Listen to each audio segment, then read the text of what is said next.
कैसे जानूं कि धर्म पथ पर हूं।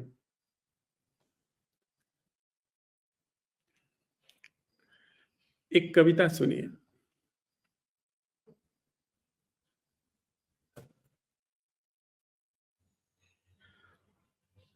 प्रेम प्रभु के मंदिर द्वार पर उन्हें प्रेम प्रभु के मंदिर द्वार पर उन्हें अपना हृदय अर्पित करने आया हूं। प्रेम प्रभु के मंदिर द्वार पर उन्हें अपना हृदय अर्पित करने आया हूं।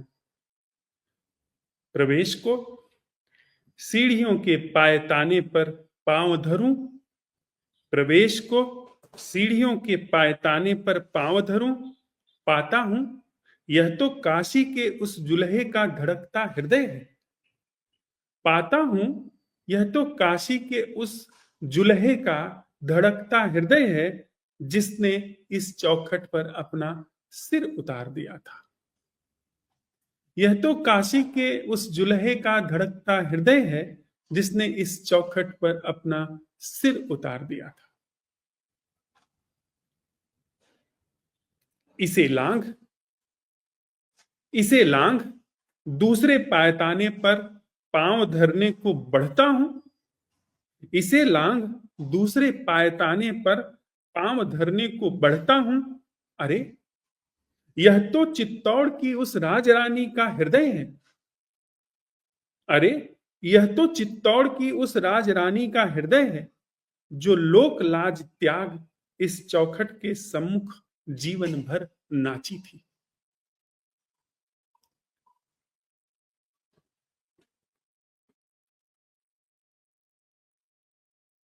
पांव पीछे खींच लिए हैं। पांव पीछे खींच लिए हैं। उमड़ते आंसुओं की ओट से सीढ़ियों को निहार रहा हूं। इस मंदिर की अनगिनत सीढ़ियां तो प्रेमियों के हृदय हैं। प्रेम मंदिर की सीढ़ियां पत्थर की सीढ़ियां नहीं है, वहां पर प्रेमियों के हृदय हैं। होना ही चाहिए। प्रेम मंदिर प्रेमियों के हृदय से ही तो बना होगा। और सीढ़ियां तो श्रेष्ठतम हृदयों से बनी होंगी। कबीरों के हृदय से बनी होंगी। मीराओं के हृदय से बनी होंगी। बुद्धों के हृदय से बनी होंगी। मुझ में इन हृदयों पर पांव धरने की धृष्टता नहीं है। मुझ में इन हृदयों पर पांव धरने की धृष्टता नहीं है। अपना हृदय पहले पायदान के नीचे ही अर्पित कर दिया है। अपना हृदय पहले पायदान के नीचे ही अर्पित कर दिया है। कौन जाने कौन जाने प्रेम प्रभु ही गर्भगृह से सीढ़ियों तक उतरकर मिलने को आते हो। बड़ी उल्टी रीत है। कौन जाने प्रेम प्रभु ही गर्भगृह से सीढ़ियों तक उतरकर मिलन को आते हो। कौन जाने इस प्रेम मंदिर की उल्टी रीत हो। भगवान ही भक्त से मिलन को आते हो। यहां यात्रा सीढ़ियों से गर्भ की नहीं, गर्भगृह से सीढ़ियों की ओर होती हो। यहां यात्रा सीढ़ियों से गर्भगृह की ओर नहीं, गर्भगृह से सीढ़ियों की ओर होती हो। फिर तो वे प्रभु इस जुल्हे के हृदय पर पांव धरने बाहर नित आते ही होंगे। फिर तो वे प्रभु इस जुल्हे के हृदय पर पांव धरने बाहर नित आते ही होंगे। कौन जाने कौन जाने मेरे हृदय पर भी पांव धर जावे। कौन जाने मेरे हृदय पर भी पांव धर जावे। प्रेम की बड़ी उल्टी रीत है, या यूं कहें हम जिसे जीवन समझते हैं उसकी उल्टी रीत है। प्रेम की रीत सीधी है। हम मंदिर में जाते हैं, मंदिर में प्रवेश करते हैं। क्या होकर के हम मंदिर में जाते हैं। हम जहां जहां पांव धरते हैं वहां वहां अपावनता बिखेर देते हैं। वहां अशुद्धि बिखेर देते हैं। एक ही तो अशुद्धि है, एक ही तो अपावनता है प्रेम के मंदिर में मैं का होना। वही तो एकमात्र ऐसी चीज है जो अपवित्र करती है। कैसे कोई प्रेम के मंदिर के द्वार पर जा सकता है? कोई प्रेम के मंदिर के द्वार नहीं जा सकता है। और गर्भगृह में तो कैसे कोई प्रवेश कर सकता है? हाँ, इसका मतलब ऐसा नहीं है कि प्रेम हो नहीं सकता, उन देव से मिलन नहीं हो सकता, निश्चित ही संभव है। लेकिन सीढ़ियों पर हृदय उतार करके रख देना होगा, सीढ़ियों पर गर्दन उतार करके रख देनी होगी। किन्हीं और मंदिरों में लोग जाते होंगे जिसमें वे मैं लेकर के प्रवेश कर जाएं।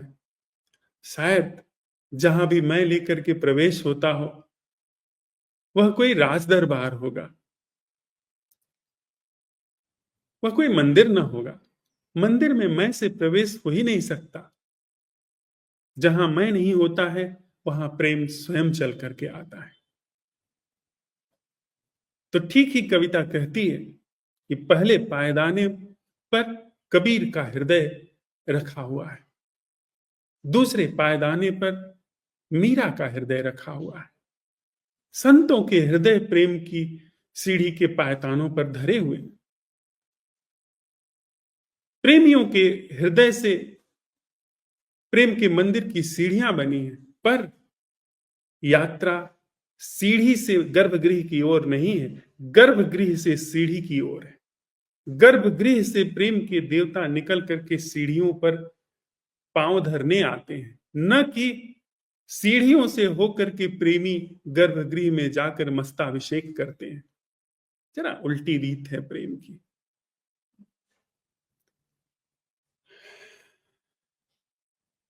बहुत सीधी सी बात है, आप चाहते क्या है? जो आप चाहते हैं वही आपको मिल जाता है।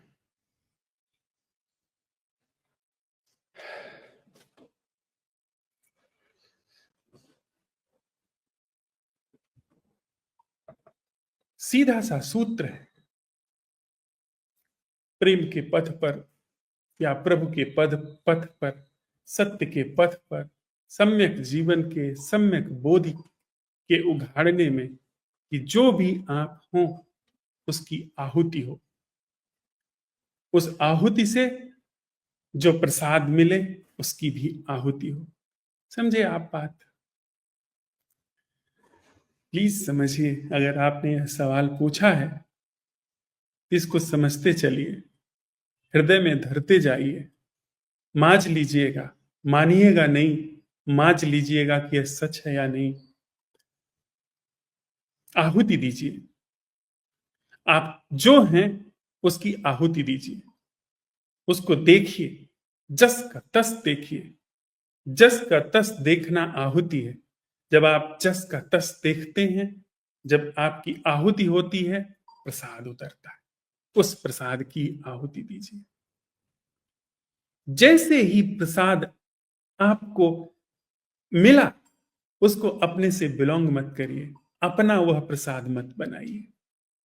थोड़ा आराम मिला, आपने विचारों को देखा, झट से आप उस विचारों का उस आराम का आधिपत्य चाहते हैं, उस रिलैक्सनेस का आप मालिक होना चाहते हैं। गए, चूक गए। यह एक यज्ञ है, आत्म अवलोकन, आत्म अनुसंधान यज्ञ है। प्रेम एक यज्ञ है। उस यज्ञ में अपनी आहुति दीजिए, निश्चित ही उस यज्ञ का फल आएगा। जो भी फल आए, जो भी प्रसाद आए, उस प्रसाद की आहुति दीजिए। पुनः प्रसाद आएगा, शायद पहले से श्रेष्ठतर प्रसाद आए, पुनः आहुति दीजिए। तब तक आहुति देते रहिए, तब तक खुद को अर्पित करते रहिए जब तक प्रसाद आता रहे। क्योंकि प्रसाद आना कहीं न कहीं आपके बचे होने की ओर संकेत करता है। कोई भी प्रसाद आता हो, कोई भी मुक्ति आती हो, कोई भी अनुभव आता हो, आहुति दीजिए, अर्पित करिए। कितनी भी श्रेष्ठ अनुभूति आप पाए, कितना भी विराट आपको अनुभव हो, कितना भी आपके जीवन में प्रकाश फैल जाए, कितना भी अनुभव आपका आनंदमय हो जाए, उसकी भी आहुति दीजिए। आहुति देते देते जिस दिन आहुति, जिस क्षण आपकी आत्यंतिक आहुति हो जाएगी, आप प्रसाद हो जाओगे या आप आहुत हो जाओगे। फिर कोई प्रसाद नहीं आता। प्रसाद भी गया, आहुति भी गई। अंतिम आहुति आत्मा का प्रसाद, जो खुद को मिला हुआ प्रसाद था, उसकी आहुति, हुतात्मा।